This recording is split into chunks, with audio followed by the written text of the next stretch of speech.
Anak-anak kita ini kalau kita lihat kecenderungan minat kepada sesuatu, itu kan apa ya? Ini menguntungkan nggak ini? Ini cuannya gede nggak ini? Gitu. Kalau menurut saya sangat-sangat keren gitu, melihat sesuatunya itu orientasinya itu dulu. Maka dari itu petani milenial kita kenalkan kepada kepada pasar lebih dulu. Ini loh pasarnya ini terbuka lebar. Strateginya seperti ini. Kamu bisa mana ini yang kamu sukai ini. Nah, ketika dia sudah merasakan, oh ya, saya dapat untung. Ya, dia akhirnya berkembang dengan sendirinya. Kalau saya ini ya saking petasilannya semuanya saya baca semuanya gitu. Nggak mau berhenti lah pokoknya ya, nggak berhenti ya, bergerak. Mau berhenti untuk terus belajar apapun itu, sehingga kalau kita punya wawasan luas gitu, kita akan mengerti permasalahan itu secara komprehensif itu tadi, sehingga kita bisa menyelesaikan permasalahan itu optimal.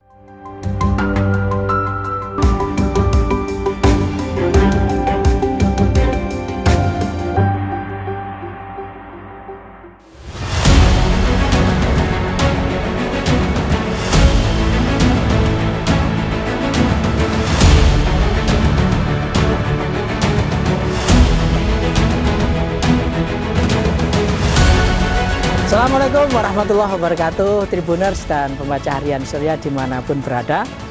Kembali bertemu dengan saya Tri Mulyono, pemimpin redaksi Tribun Jatim Network. Kali ini saya berada di Ngawi, tepatnya di Benteng Pendem Van den Bosch, satu destinasi heritage yang sangat terkenal di Ngawi, yang akan menjadi salah satu destinasi wisata di Kabupaten Ngawi. Pak Bupati Ngawi, Bapak Oni Anwar Harsono, akan memberikan penjelasan lebih detail terkait Benteng Pendem Van den Bosch ini dan rencana ke depan setelah Pemkab Kabupaten Ngawi melakukan revitalisasi Benteng Pendem ini. Yuk kita ketemu dengan Mas Oni, sapaan akrab Bupati Ngawi, Oni Anwar Harsono.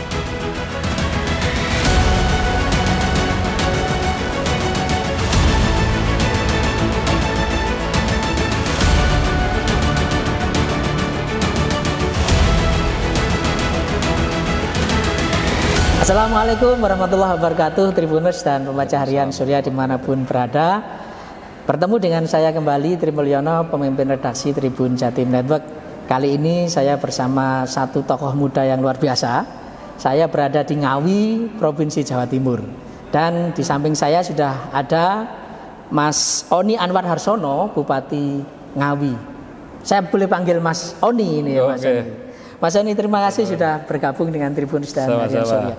Mas Oni, Presiden Jokowi belum lama ini memuji-muji Ngawi sebagai daerah dengan produksi surplus padi tertinggi di Indonesia, gitu ya. Itu apa yang dilakukan Ngawi, Mas Oni, sehingga bisa tercapai surplus beras tertinggi di Indonesia itu?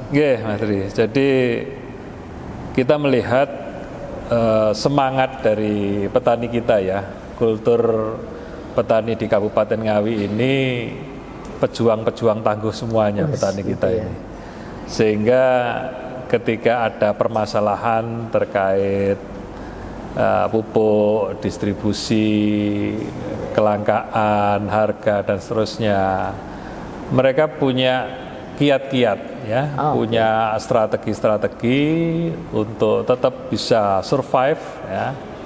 Ini yang menjadi modal. Jadi petani kita ini tangguh, punya semangat, tahan banting, sehingga pemerintah daerah ini tinggal mengarahkan sebenarnya apa yang menjadi permasalahan, kita carikan solusi bersama-sama, terus kemudian kita tuangkan dalam suatu program yang namanya Kemandirian Pertanian Ramah Lingkungan Berkelanjutan. Jadi program ini menitik beratkan pada bagaimana petani di Kabupaten Ngawi ini punya wawasan ilmu terkait pertanian ya, supaya dia bisa mandiri, tidak ketergantungan. Kemudian ramah lingkungan itu tadi yang menjadi poinnya, sehingga kelangkaan pupuk itu bisa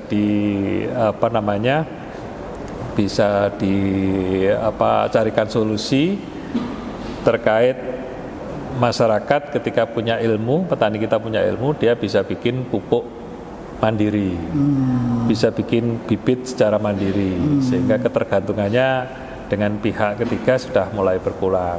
Terus pola tanamnya kita mulai benahi dengan masuknya teknologi, terus kemudian mikroorganisme, penyubur tanah itu dikenalkan kembali, pertanian ramah lingkungan. Akhirnya permasalahan-permasalahan itu bisa terurai sedikit demi sedikit. Kemudian ya itu tadi, tentu saja kalau tanahnya sudah kembali bagus, manajemennya bagus, ya kita tetap bisa mempertahankan ya Kabupaten Ngawi sebagai sentra dari pertanian padinya untuk tetap survive di kala permasalahan yang banyak itu tadi. Jadi sebetulnya sama dengan petani di daerah lain, masalah yang dihadapi itu sama ya, sama, sebetulnya gitu ya. Cuman petani di Ngawi punya solusi untuk menyelesaikan itu. Gitu. Betul. Masalah utama sebetulnya soal pupuk itu, Mas Oni. Sebenarnya kalau kita melihat kondisi keadaan tanah kita, memang sudah waktunya kita untuk memberikan nutrisi lah kepada tanah kita ini kembali. Jadi ketika revolusi hijau tahun 76 sampai sekarang dikenalkan pupuk kimia sintesis sebagai suplemen kasarannya, tapi karena sudah kebiasa suplemen itu jadi makanan, tidak lagi suplemen tadi makanan. Nah, ketika jadi makanan ini yang bermasalah, itu sehingga mikroorganisme dalam tanah ini dengan adanya pupuk kimia sintetis yang berlebih tadi, tanahnya jadi keras, mikroorganismenya mati, unsur haranya jadi berkurang. Nah, kemudian ini yang mengakibatkan daya dukung tanah terhadap pertanian jadi turun. Ya, jadi tidak lagi subur, sehingga berapapun pupuk itu tetap kurang karena nutrisinya memang sudah habis, sudah hilang, mikroorganismenya hilang. Akhirnya tanah ini ya sakit lah istilahnya seperti itu. Lah kita ingin produktivitas meningkat ini, kalau yang ini tidak diperbaiki lebih dulu ya mustahil. Ya, akhirnya pupuk berapapun ya habis. Lah ketika pakai pupuk yang banyak, tentu saja biaya produksi petani itu jadi tinggi. Jadi program pertanian ramah lingkungan ini ya tidak hanya dalam rangka mengembalikan tingkat kesuburan nutrisi tanah, tapi juga dalam rangka kita mengembalikan lagi produktivitas kita yang tinggi itu tadi. Jadi petani Ngawi kemudian menemukan solusi pembuat pupuk organik dan sejenis itu ya. Betul. Saat ini kan banyak kalangan anak muda yang tidak tertarik dengan sektor pertanian gitu ya. Ini apa yang dilakukan Pemkab Ngawi agar kalangan milenial lah ya bisa tertarik dengan sektor pertanian, Mas Ani? Anak-anak kita ini kalau kita lihat kecenderungan minat kepada sesuatu itu kan ini menguntungkan nggak ini? Ini cuannya gede nggak ini? Jadi anak-anak muda kita ini kalau menurut saya sangat-sangat keren gitu, melihat sesuatunya itu orientasinya itu dulu. Iya nggak apa-apa itu dunianya sekarang itu mencari keuntungan materi, itu memang dunianya, memang masanya itu kayak seperti ini. Nah, jadi mengajak mereka untuk bercocok tanam, bertani, terus kemudian melangsungkan legasi orang tua mereka sebagai petani dengan profit itu sebagai strategi mengajak milenial untuk bisa bergabung kepada sektor pertanian. Kalau nggak cuan, nggak untung, dia nggak tertarik. Nggak tertarik. Nah, maka dari itu petani milenial kita kenalkan kepada kepada pasar lebih dulu. Ini loh pasarnya ini terbuka lebar. Strateginya seperti ini. Kamu bisa mana ini yang kamu sukai ini. Nah, ketika dia sudah merasakan, oh ya, saya dapat untung, ya dia akhirnya berkembang dengan sendirinya seperti itu. Jadi kuncinya cuan ya, Mas Adi. Kuncinya kalau ada cuannya, itu cuan mereka akan tertarik juga gitu ya.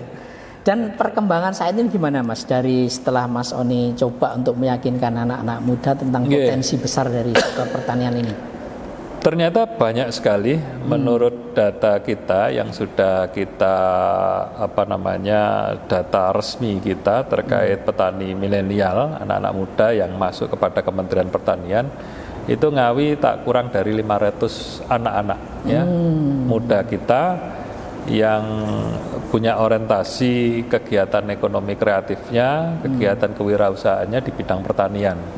Dan ini menjadi semangat bagi kita di pemerintah daerah Kabupaten Ngawi untuk terus mengembangkan bagaimana sektor pertanian ini benar-benar bisa menjadikan core kegiatan bisnis warga masyarakat Kabupaten Ngawi. Ya, kita mulai sediakan 2 universitas negeri di Ngawi yang orientasinya juga pengembangan SDM bidang pertanian, ya. Terus kemudian kita bangun namanya ATP, Agro Teknopark, itu sebagai wahana untuk pengembangan kapasitas dan kapabilitas petani-petani kita, terutama petani milenial. Ya, terus kita sediakan apa yang menjadi kebuntuan dari petani-petani muda kita terkait kemarin. Ini Pak, kita ada terkendala sertifikasi bibit dan seterusnya, kita bantu. Pak, kita kekurangan alat untuk lab, kultur jaringan dan seterusnya, kita coba fasilitasi dan seterusnya. Sehingga mengenalkan anak-anak muda kepada peluang pasar, terus kemudian dia akhirnya melakukan terobosan-terobosan inovasi. Lah baru nanti ketemu pada titik-titik tertentu butuh intervensi dari pemerintah daerah, kita fasilitasi seperti itu. Artinya saat ini produk pertanian di Ngawi tidak hanya padi gitu ya, Mas Oni. Sekarang sudah sekali. Apalagi yang menjadi diversifikasi pertanian di Ngawi ini, Mas? Mulai dari tanaman buah. Ya kapan hari alpukat ya? Alpukat salah satu andalan di Ngawi juga. Alpukat kemarin baru keluar sertifikasi bibit unggul daerahnya. Jadi kita namakan Mega Avocado karena warnanya merah merona gitu. Itu khasnya Ngawi ya? Tidak ditemukan di daerah lain, Mas Oni? Kalau terkait warna, bentuk dan sebagainya, secara genetik mungkin ada kesamaan ya dengan yang lain, tapi ketika diajukan izin sertifikasi terkait benih unggul daerahnya, itu memang khasnya Ngawi. Memang khasnya Ngawi yang kemudian secara genetis itu identik sekali dengan beberapa apokat yang ada di Ngawi yang punya keunggulan-keunggulan itu tadi. Kemudian tadi Mas Soni ceritakan bahwa pembinaan pada petani milenial itu sampai ke pemasaran ya, marketing Mas ya. Itu sampai saat ini sebetulnya pasar dari Ngawi untuk produk-produk pertanian itu sama di mana saja, Mas? Di Indonesia bahkan nanti jangan-jangan ada yang ekspor juga, Mas. Jadi kalau ekspor kita belum, kita dalam upaya ekspor sebenarnya. Banyak produk dari pertanian organik kita ingin ekspor, ya kita gandeng beberapa BUMP, Badan Usaha Milik Petani. Kemarin dari Wonogiri ada yang sudah ekspor, kita mintai saran, masukan untuk kita bisa berkembang lebih lanjut. Itu sebenarnya kita ingin sekali untuk bisa ekspor secara langsung, direct ekspor. Kalau nitip sudah banyak. Jadi produk kita terus dijual gitu ya.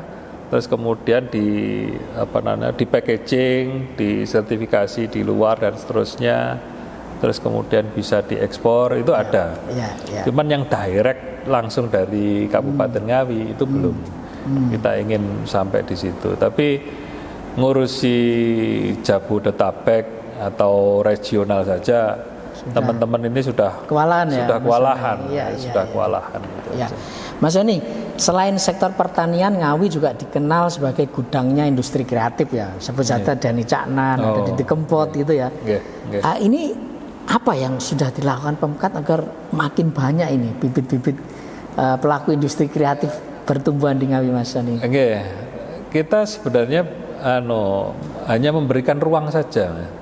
Jadi influen seperti Deni Caknan, terus ada juga pelaku industri kreatif lainnya, itu sebagai trigger pemicu bagi teman-teman muda yang ada di Kabupaten Ngawi.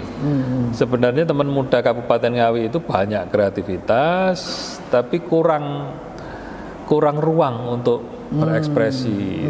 Pandemi kemarin kita berat sekali untuk memacu itu supaya ada ruang untuk mereka berekspresi itu sangat-sangat terbatasi sekali. Nah kemarin setelah pandemi dianggap endemi, kita gelar kemarin Deni Caknan kita minta untuk konser dulu lah di Ngawi ini ya. Untuk memulai kegiatannya, kita ada kegiatan itu Jalan Sehat Kebangsaan. Tamunya Deni Caknan itu dari pagi sampai malam ya. Tadi kayak festival gitu Mas? Kayak festival gitu. Itu penontonnya tidak kurang dari 20 ribuan itu kemarin. Ya ini menjadi penyemangat bagi anak-anak muda kita, sehingga kita punya area kepatihan, cagar budaya kepatihan, yang saat ini mulai kita bangun sebagai tempat untuk penampilan kesenian kebudayaan di Kabupaten Ngawi, yang itu nanti bisa mengisi kegiatan heritage di sekitaran Benteng Vandenbosch dan lokasi sejarah lainnya di lingkungan kepatihan itu. Terkait Benteng Pendem Vandenbosch ini kan sudah mulai revitalisasi, Mas Yoni. Bahkan kemarin Pak Sandiaga Uno begitu takjub ketika datang ke situ dan berencana untuk menggelar event-event bertaraf nasional katanya gitu. Sampai sekarang bagaimana perkembangannya, Mas? Sampai sekarang ini dalam proses alih status operasionalnya. Jadi dulu ya sampai sekarang ini kan Benteng Vandenbosch ini secara aset itu milik Kementerian Pertahanan ya. Kemudian tahun ini kita coba saling hibah dengan Kementerian Pertahanan supaya nantinya aset itu milik pemerintah daerah. Kemudian kita operasionalkan sebagai cagar budaya nasional, kegiatan destinasi wisata, juga pengembangan ekonomi kreatif. Harapannya nanti Bapak Presiden meresmikan itu, Benteng Vandenbosch itu sudah punya kegiatan ya, mulai UKM-nya, kegiatan pariwisatanya, ekonomi kreatifnya, kesenian kebudayaannya sudah mulai ada di lingkungan Benteng Vandenbosch. Nah, baru Pak Presiden berkenan untuk meresmikan. Artinya secara infrastruktur ini sudah ready ya, Mas? Sudah selesai rampung, gitu ya? Sudah selesai, tinggal nanti apa yang harus diisi gitu ya? Ya, apa yang harus diisi. Mas Yoni boleh cerita nggak sih, apa sih hebatnya Benteng Pendem ini, Mas? Kalau pembaca Tribuners barangkali belum banyak yang datang ke Ngawi ini. Benteng Vandenbosch ini menurut sejarah benteng yang dibuat oleh Belanda zaman VOC 1830-1839 ini sebagai benteng pertahanan dan logistik. Konon ini terbesar di Jawa. Terbesar di Jawa? Ya, terbesar di Jawa yang direvitalisasi. Nah, ada terbesar pertama itu kalau nggak salah di Ambarawa gitu. Tapi belum direnovasi. Saya pernah ke sana Ambarawa, jauh Pak. Kalau dibanding Benteng Pendem ini jauh lebih keren dan lebih luas ya, saya kira. Ya. Jadi sana belum direvitalisasi, lah sini sudah. Jadi mungkin sama-sama besarnya, tapi sana belum direvitalisasi, sini sudah. Lah kerennya kan sudah direvitalisasi itu. Jadi bangunan benteng yang megah, yang besar, yang sudah direvitalisasi, ya Benteng Van den Bosch ini. Apakah pengunjung nanti ditarik tiket atau gimana, Pak? Jadi kalau nanti sudah terbuka untuk umum ya. Jadi kalau Benteng Van den Bosch nanti masuk kepada UPT Dinas sementara ya, masuk kepada UPT Dinas Pariwisata. Tentu secara aturan regulasi memang harus ada ada kontribusi bagi PAD. Nah, kontribusi PAD itu kan banyak hal. Selain retribusi dan sebagainya, penjualan souvenir dan seterusnya, memang nanti akan dikelola secara profesional sampai kepada Badan Layanan Umum Daerah, yang kemudian bisa disinergikan, kolaborasikan dengan pihak swasta. Karena kalau kita sendiri, saya yakin keterbatasan itu kan ada selaku pengelola oleh government, pemerintahan, sama pengelola itu swasta kan masih agile, masih lincah yang swasta lah, tentu saja seperti itu untuk bisa berkembang lebih lanjut. Tapi sebenarnya ruh yang mau dibangun dari Benteng Van den Bosch itu tidak mengenang penjajahannya sebenarnya. Tapi kita ini mengenang bagaimana heroiknya dulu Pangeran Diponegoro dalam Perang Jawa 1825 itu, sehingga kemudian lahirnya Benteng Van den Bosch. Jadi Benteng Van den Bosch ini lahir karena kegigihan Pangeran Diponegoro. Jadi ketakutannya Belanda kalau ini Diponegoro dan seluruhnya para pengawalnya ini masif melakukan gerilya dan seterusnya, kita kalah gitu. Belanda itu akhirnya bikin benteng. Lah yang kita mau angkat ini heroiknya, semangatnya Diponegoro bersama seluruh warga masyarakat, khususnya di Kabupaten Ngawi, terkait dalam kemerdekaan RI. Dan ini apa nanti yang dilakukan Pemkab untuk memunculkan ini, Pak? Apakah kita sudah mulai beberapa ahli, seniman, budayawan kita ajak ngobrol untuk bikin narasi besar, bikin cerita rakyat, narasi, kemudian ada sendra tari dan seterusnya, keren, yang menceritakan itu semua, sehingga anak-anak muda kita paham, oh ternyata di Ngawi itu dulu sebagai pusatnya pengikut Diponegoro yang setia. Kalau kita bilang itu juru mertani, bukan juru mertani yang gurunya siapa itu namanya, yang Sultan Hadiwijaya, bukan itu Hadiwijaya, itu bukan itu, tapi juru mertani ini kalau keseharian dia petani. Di pagi hari, karena kultur stelsel itu kan tanam paksa, itu keseharian dia petani. Kadang disuruh-suruh oleh Belanda. Tapi kemudian kalau malam dia berlatih ilmu bela diri. Nah, kemudian diajak gerilya oleh Diponegoro. Itu yang kita sebut juru mertani. Jadi, dan itu asli orang Ngawi waktu itu. Asli orang Ngawi, petani-petani Ngawi yang utun, yang dia mendedikasikan hidupnya sebagai petani yang ramah lingkungan itu tadi. Jadi ternyata petani-petani kita dulu itu termasuk petani-petani sejak zaman dulu memang sudah teruji ya, Mas Soni ya. Sehingga kita dianugerahi oleh Allah tanah yang subur itu, ya mungkin salah satunya karena keistiqomahan dulu petani kita, yang tetap berusaha bagaimana tanah ini subur, lingkungannya bisa sehat, ekosistemnya baik. Lah menjaga itu kemudian sampai detik ini Allah menganugerahi tanah yang subur Kabupaten Ngawi itu, ya mungkin salah satunya di situ juga. Dan itu nanti pengunjung akan disuguhi cerita narasi itu dalam bentuk mungkin diorama atau bagaimana itu Mas nanti? Kayak sendra tari gitu, sendra tari. Jadi di Benteng Van den Bosch itu depannya ada kayak teater atau pertunjukan outdoor gitu. Memang dulu kayaknya juga ada, karena bekasnya itu memang kayak panggung gitu. Ya, kita akan akan sajikan kegiatan itu narasi itu di teater atau di tempat outdoor itu supaya maksud dan apa namanya tujuan dari berdirinya benteng, merevitalisasi benteng ini punya makna spirit bagi masyarakat yang mengunjungi. Mas Doni, ini kan G-spotnya lah kalau saya sebut itu Benteng Pandan Bos ini G-spot wisata di Ngawi, dan kita harapkan ini nanti akan jadi penghubung wisata-wisata lain di Ngawi gitu ya. Ini mana saja selain Benteng Pandan Bos ini di Ngawi? Kita membagi zona kegiatan pariwisata kita ada 2, Mas. Iya. Jadi Kene Bejo, Kendal, Sine, Ngerambi, Jogorogo. Itu 4 kecamatan lereng Lawu bagian utara. Nah, itu nuansa pegunungan ya. Nuansa pegunungan, nuansa alam. Jadi wisata agro, petik buah, air terjun, kebun teh, wisata-wisata alam lainnya itu di sisi Lawu bagian utara. Kita juga bangun jalur pendakian ini, baru ini ya. Jalur pendakian kita namakan Teras Lawu namanya. Teras Lawu. Ya, Teras Lawu itu nanti kalau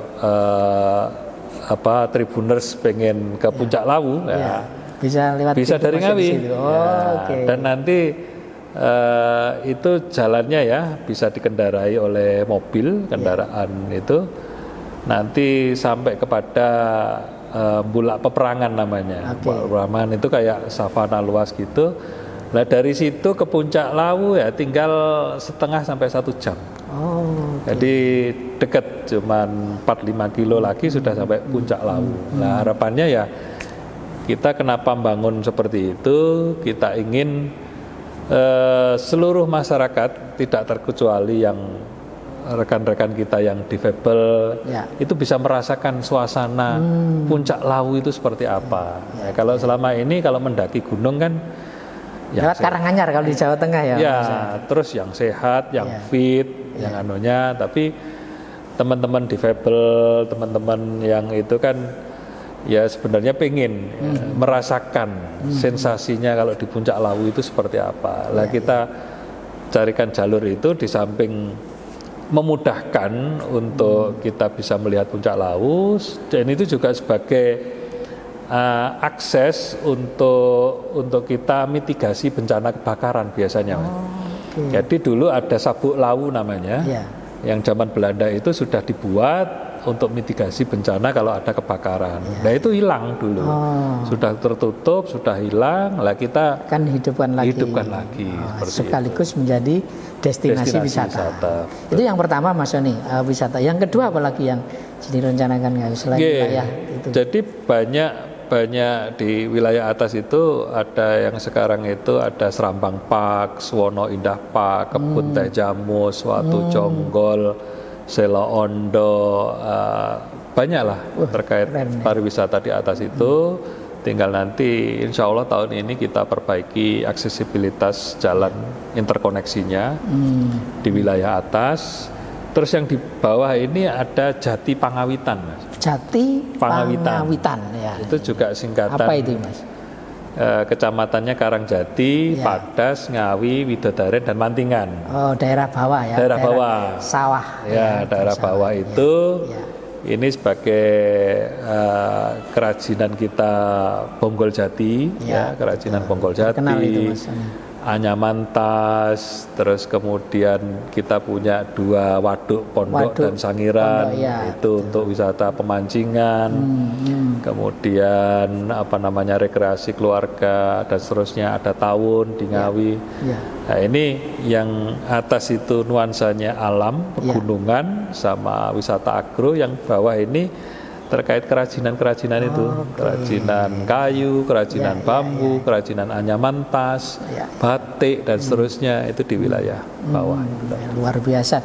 Dan itu sebetulnya sudah jalan Mas Doni ya. Tinggal nanti diakselerasi kemudian bisa jadi satu petanya dikuatkan, terus kemudian diberi masukan. Mas Doni, di tengah upaya Pemkab untuk terus mengakselerasi pertumbuhan ekonomi, tantangan terbesar Ngawi adalah soal kemiskinan, Mas Doni. Kita tahu apa yang sedang dan terus dilakukan Mas Doni untuk terus menekan angka kemiskinan di Ngawi ini, Mas. Jadi kita harus bisa melihat data ya, data kemiskinan kita secara komprehensif, menyeluruh gitu. Jadi saat ini Ngawi ini persentase kemiskinannya 14,1%, ya 15%, yang kemudian ini merata di seluruh kecamatan. Ketika kita lihat kedalaman kemiskinannya, ya ternyata indeks Gini rasio kita ini rendah. Bagus berarti, ketimpangannya itu rendah, ketimpangannya itu rendah. Terus kita melihat PDRB kita, kemudian menemukan per kapita penduduk kita kurang lebih 26 juta. Kalau itu dibagi 12 bulan, per bulannya kan 2, sekian juta. Itu sama seperti upah minimum kabupaten. Berarti sebenarnya kesenjangan antara orang-orang kita, senjangan itu sangat rendah dan kedalaman kemiskinannya tidak terlalu dalam, pendek saja. Nah, ini yang banyak ini kebanyakan ya buruh tani, petani, dan lingkungan yang profesinya pertanian.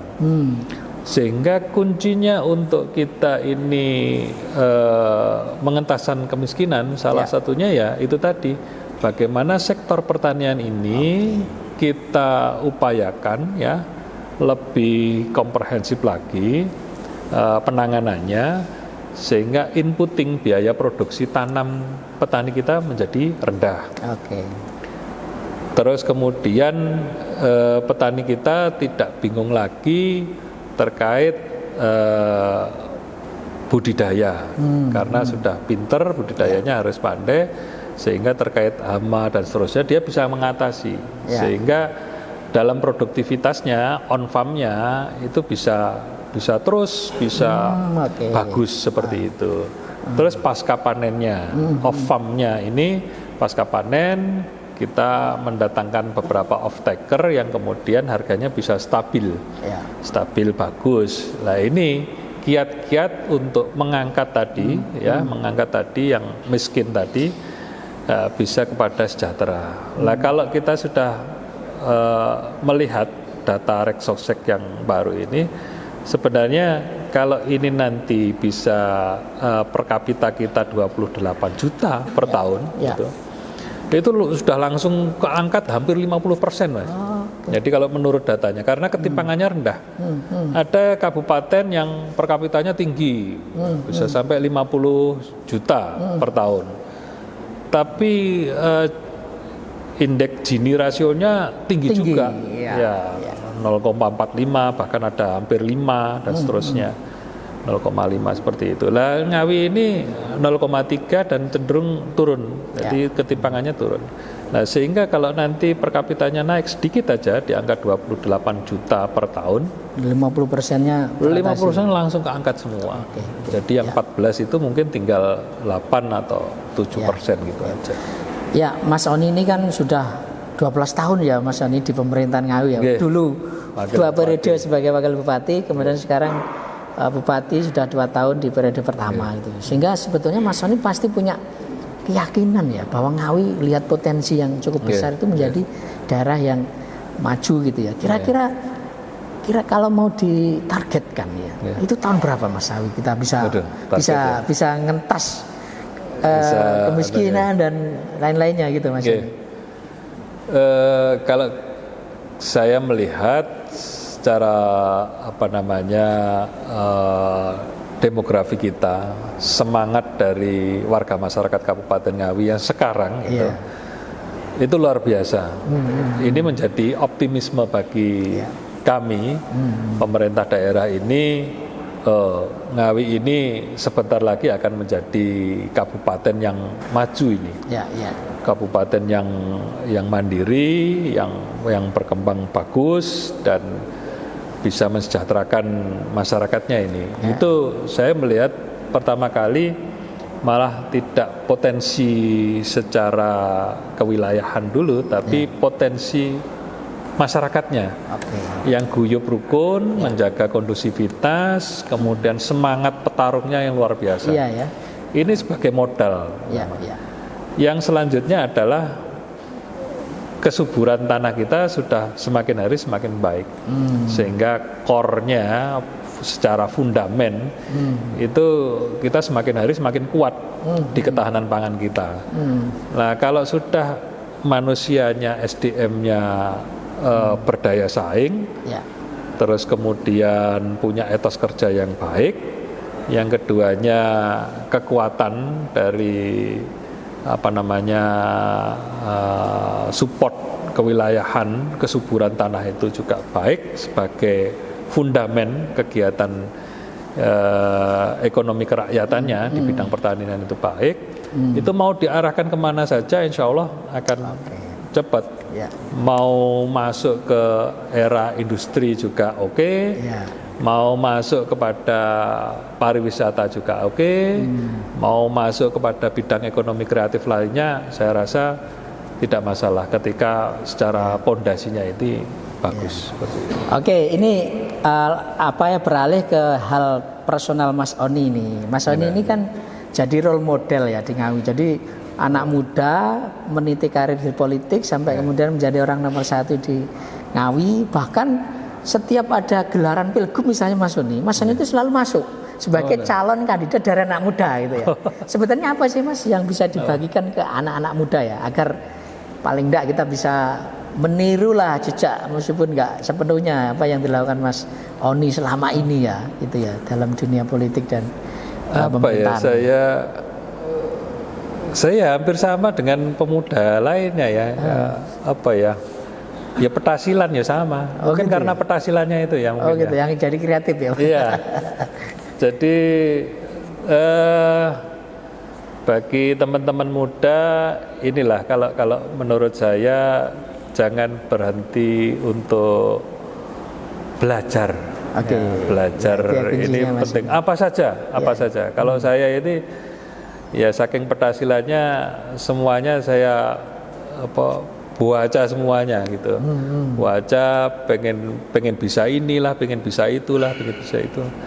Itu saya. Mungkin kalau mungkin bisa itu menjadi inspirasi ya monggo. Jadi saking petasilannya nggak mau berhenti lah pokoknya ya, nggak berhenti ya, bergerak berhenti untuk terus belajar apapun itu.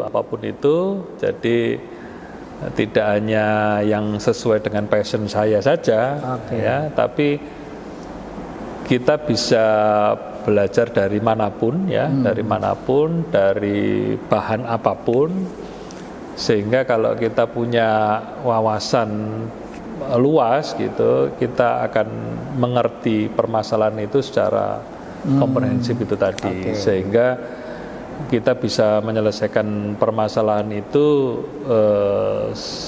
optimal, optimal sesuai dengan pengalaman dan wawasan kita. Jadi, itu juga dalam menyelesaikan permasalahan pribadi pun ya mungkin teman-teman muda sekalian ya akhirnya bisa dapat solusi yang pas.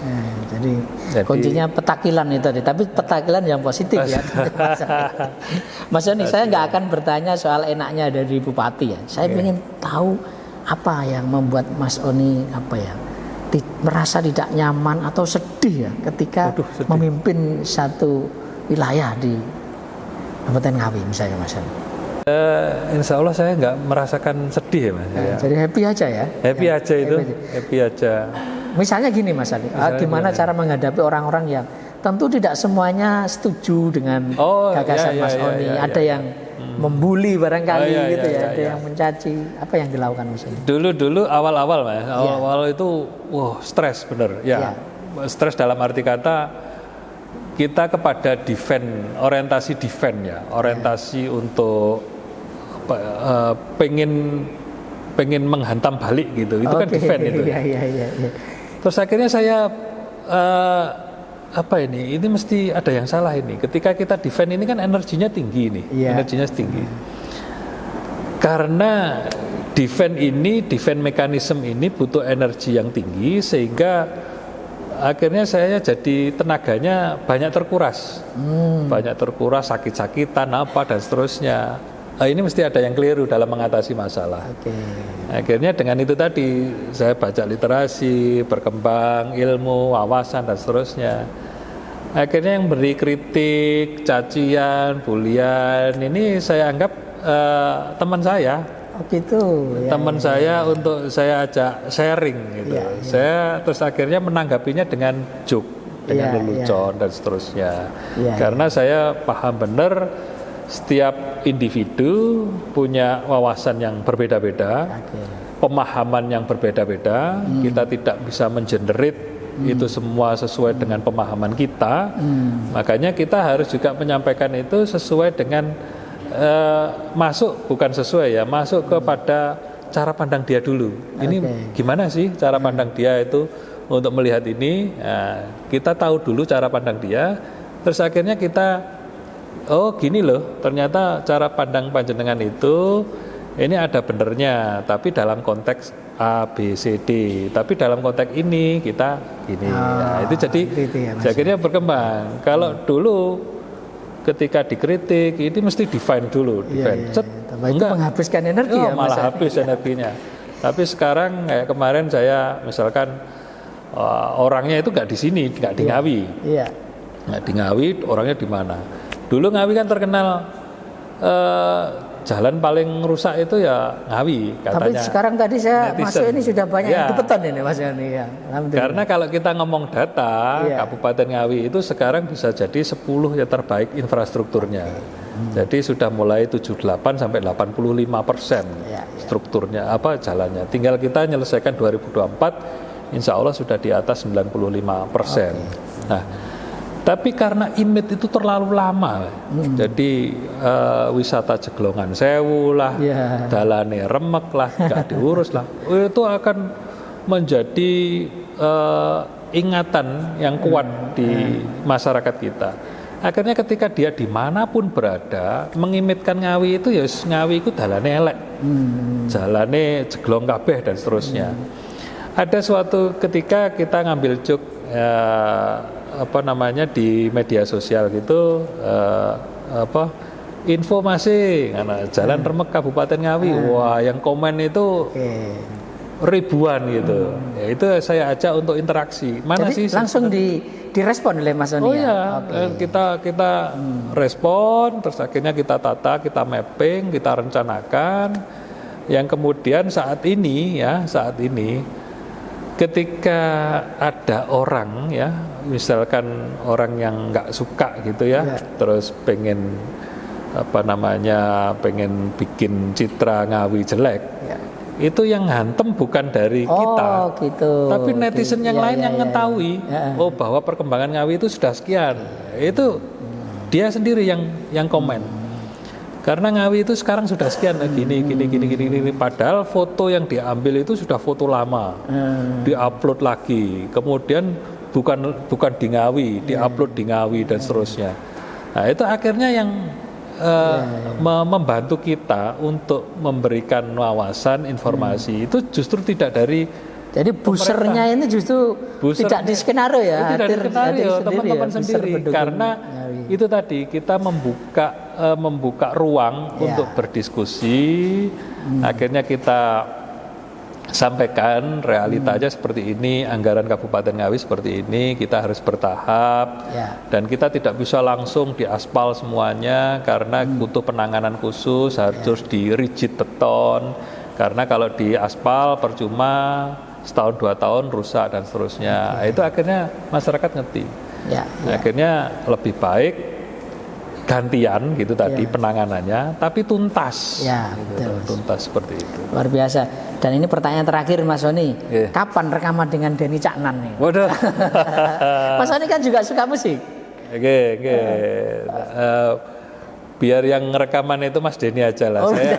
Saya provokator saja. Provokator. Kan Mas Oni juga beberapa kali jadi bintang tamunya Denny Caknan itu saya lihat. Di beberapa kita sering ketemu dengan konten-konten kreator di Ngawi itu saling berbagi info bagaimana ekonomi kreatif ini dijalankan. Terutama bidang musik ini. Tapi genre musik anak-anak muda Ngawi ini khasnya saya rasa Mas, ya. ya Jadi komplit gitu. betul. Yang mau koplo ada, campur yang mau sari. popdut ada, campur sari ada, yang mau rock klasikan ada, blues juga ada, jazz ada, komplit, keroncong ada gitu. Iya. Jadi Luar tinggal biasa. memberikan wadah saja sebenarnya. Siap. Baik, Tribuners dan pembaca harian Surya, luar biasa apa yang disampaikan Mas Oni, dan saya yakin ini akan menjadi inspirasi bagi Tribuners dan khususnya bagi kalangan milenial. Cukup sampai di sini pertemuan saya dengan Mas Oni, sampai ketemu dengan tokoh-tokoh hebat lainnya. Saya mundur diri. Wassalamualaikum warahmatullahi wabarakatuh. Waalaikumsalam warahmatullahi wabarakatuh.